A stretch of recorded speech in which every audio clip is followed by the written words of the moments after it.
Once upon a time, in the land of Umakwe, there lived a young prince named Obina.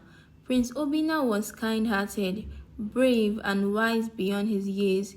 He was the pride of his kingdom, and everyone adored him. As he grew older, it was time for him to choose a bride as the heir to the throne. His mother, Queen Awura, had a wonderful idea. She suggested that a dancing competition be held in the village where all the maidens of the land would perform. The prince could then choose his bride based on who danced the most beautifully. Prince Obina loved this idea, and so did the king and the elders of the kingdom. The news of the competition spread like wildfire throughout the village. The town crier, with his big cog, went from corner to corner, announcing that all the maidens should gather and prepare their best dance. The air was filled with excitement. All the young girls, eager to be chosen by the prince, practiced their dance moves day and night. They dreamed of becoming the future queen of Umakwe. In the same village lived a young girl named Ada. Ada was an orphan who lived with her uncle and her cruel aunt and her two cousins, Osita and Uzo. Ada was a very beautiful girl. Her aunt and cousins treated her very badly. She was made to do all the housework, cook the food, and even sleep on the cold floor. While Osita and Uzo wore the finest clothes, Ada was given only old rags to wear. She had no friends, and whenever she wished to play or join the village celebrations, her aunt would find a new chore for her to do. Despite all this, Ada never complained. She had a kind heart and was always willing to help others, even though she was treated so unfairly. In her heart, she dreamed of a better life, one where she could be happy, wear beautiful clothes, and dance like the other maidens. As the day of the dancing competition drew closer, Ada's heart ached to join the other maidens. She loved to dance and she knew she had the talent, but her aunt and cousins were jealous of her beauty and didn't want her to take part. They planned to send Ada to the evil forest to fetch a rare herb on the very day of the competition, knowing that it would take her all day and she would miss the chance to dance for the prince. On the morning of the competition, as the village bustled with excitement, Osita and Uzo, wearing their finest clothes, headed to the town square to compete. Ada, with tears in her eyes, was sent into the evil forest.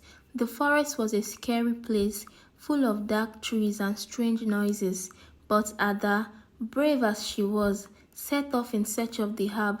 Her heart was heavy with sadness. As she walked deeper into the forest, she came across an old woman sitting on a wooden stool under a giant tree. The woman wore a flowing white dress and had a kind, mysterious smile. Ada was startled but greeted the old woman politely. "Child, why are you here in the evil forest alone?" asked the old woman. Ada, wiping her tears, explained that her aunt had sent her to fetch a rare herb. She also shared her sorrow about missing the dancing competition, something she had been looking forward to with all her heart. The old woman listened quietly and then, with a twinkle in her eyes, she smiled. "Do not worry, my dear. You are destined for something great. Here, take this herb," she said, handing Ada the rare plant. "And take this dress. It is the finest fabric, fit for a queen. Go to the town square. Dance with all your heart and your destiny will unfold." Ada was amazed. The dress the old woman gave her was more beautiful than anything she had ever seen. She quickly changed into it, and when she looked down, she could hardly recognize herself. The rags were gone, and in their place was a gown of shimmering colors.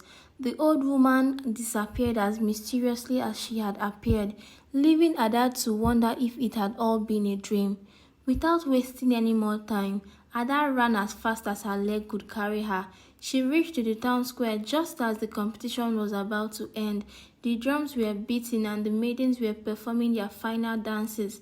Ada, her face covered with a veil, stepped forward and began to dance. The crowd was mesmerized. Ada moved like the wind, her feet light and graceful, her arms flowing like water. The villagers whispered among themselves, wondering who this mysterious maiden was. Even Osita and Uzo, who were in the crowd, could not recognize her. The prince, watching from his throne, could not take his eyes off her. Her dance was like no other, graceful, joyful, and filled with a beauty that came from deep within. When Ada finished her dance, Prince Obina stood up. "This is the one," he declared. "I have found my bride." The crowd cheered, but Ada, still covered by her veil, remained silent. She was brought to the royal hut, where the prince was waiting to meet his chosen bride. When she removed her veil, the prince was stunned by her beauty, but more than that, he was captivated by her kindness and gentle spirit. Ada explained her story to him about her cruel aunt, her life as an orphan, and a mysterious old woman in the forest. Prince Obina listened carefully and promised to keep her secret until the right time. Together, they planned for the royal wedding, which would take place in 2 weeks. Ada returned home that night, still wearing her rags, and gave the herb to her aunt, who was too tired from the day's events to notice anything unusual. As the days passed, the excitement in the village grew. Everyone was talking about the beautiful maiden who had been chosen by the prince, but no one knew who she was. Osita and Uzo boasted that one of them would have been chosen if the mysterious girl hadn't appeared at the last minute. Meanwhile, Ada's uncle, who had always been kind to her, learned the truth. He was overjoyed and promised to help Ada prepare for her new life as a princess. He kept her secret safe and made all arrangements for her to meet the royal family before the wedding. One day, while Ada was in the forest gathering firewood, the old woman appeared to her again. This time, she gave Ada a special bag filled with jewels and a golden crown. "These are for your wedding day, my child," the old woman said. "You have a pure heart, and that is why you were chosen. Your kindness will bring you great joy. Now go and prepare for your new life." The day of the royal wedding arrived. The entire village gathered at the palace, dressed in their finest clothes. The air was filled with excitement as they awaited the arrival of the mysterious bride. Ada's aunt and cousins were there too, though they had no idea that the bride was none other than Ada. As the bride, veiled and dressed in the finest gown, stepped forward, the villagers gasped in awe as Ada knelt before her uncles for her groom's drink. All the villagers became really curious to know who the prince's bride was, especially Ada's aunt and her cousins. The villagers began whispering and asking themselves, "Does Mazi Okeke have another child outside his marriage? Why is the prince's bride identifying him as her father?" Ada's uncle handed her the traditional drink, and she gracefully took it to the prince, who drank from it.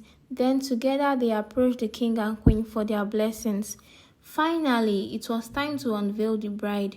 The prince gently lifted the veil, and there, standing before the entire village, was Ada.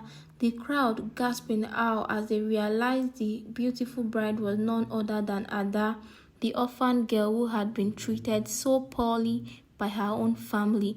Ada's aunt fainted, overwhelmed by shock and disbelief.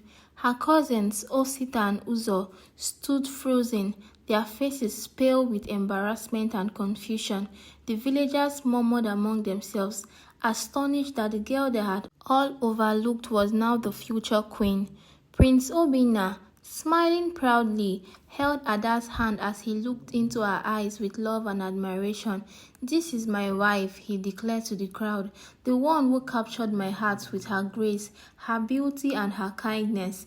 The king, seated beside the queen, rose and addressed the crowd. "Today we have witnessed the hand of fate. Ada, though she faced hardship and sorrow, has been chosen because of her pure heart. She will be the future queen of Umakwe, and we know she will rule with wisdom and compassion." The villagers erupted in cheers, celebrating their new princess. Even those who had once gossiped about Ada now praised her, realizing that true beauty and strength come from within. Ada smiled through her tears, feeling the warmth and love she had longed for all her life. As the celebration continued, Ada's aunt was carried to the herbalist to recover, but her heart was filled with shame when she finally awoke. She realized the terrible mistake she had made. She, along with Osita and Uzo, went to the palace to beg for forgiveness. When they arrived, they fell to their knees before Ada. Her aunt, with tears streaming down her face, said, "Ada, I have wronged you terribly. I treated you like a servant when all along you were destined for greatness. Please forgive me and my daughters for our jealousy and cruelty." Ada, with her kind and gentle heart, forgave them. "I forgive you, aunt. I hold no grudges. But know this, it is never too late to change. Treat others with kindness as you wish to be treated." The king, however, was not as forgiving. "You and your daughters have shown great cruelty to someone who deserved love and care," he said. "Though Ada has forgiven you, you must leave this village for your actions. You will live in the farthest village where you can start anew and learn to live with humility." Her aunt and cousins were banished from the kingdom, and though Ada had forgiven them, they had to face the consequences of their actions. Life in the palace was full of joy and peace. Ada and Prince Obina shared a deep love, and Ada quickly became beloved by the people.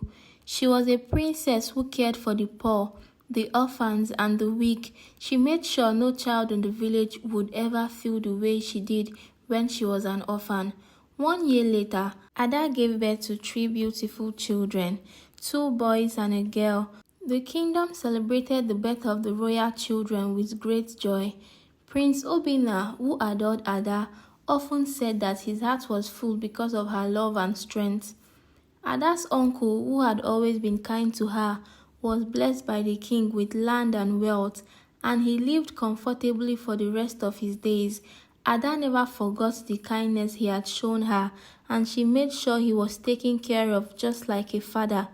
The villagers admired their queen not just for her beauty, but for her wisdom, humility, and strength. She became a mother to all the orphans in the village, making sure they were never mistreated or forgotten. Under her rule, Umakwe flourished and the people lived in peace and harmony. And so, Prince Obina, who became king, and Queen Ada ruled the kingdom with love and kindness. Their marriage was full of happiness, and their kingdom prospered for many years to come. The tale of Ada, the orphan who became queen, was told for generations, reminding all who heard it that true beauty lies not in what we wear or how we look, but in the kindness and the love we show to others. And they lived happily ever after. The moral lesson of the story is that kindness and a pure heart are more valuable than outward beauty. Ada's patience and goodness were rewarded, while her aunt's cruelty led to her downfall. Treating others with love and fairness brings true happiness, but being wicked leads to regret and punishment. Please like and share, comment, subscribe, and follow for more.